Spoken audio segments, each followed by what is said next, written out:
Hai Komeh. Hari ni akak nak masak ayam masak merah. Tapi akak masak outdoor hari ni sebab rumah akak tak ada ayuk, tak ada api. Mula-mula kita cabut dulu bulu-bulu ayam ni Komeh.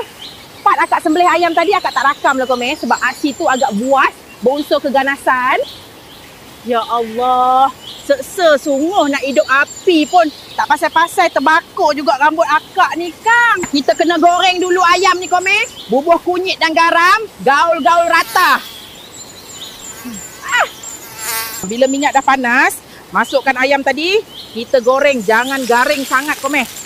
Akak rasa macam Puteri Bunian pula masak kat sini. Lepas tu kita masukkan cili kisar.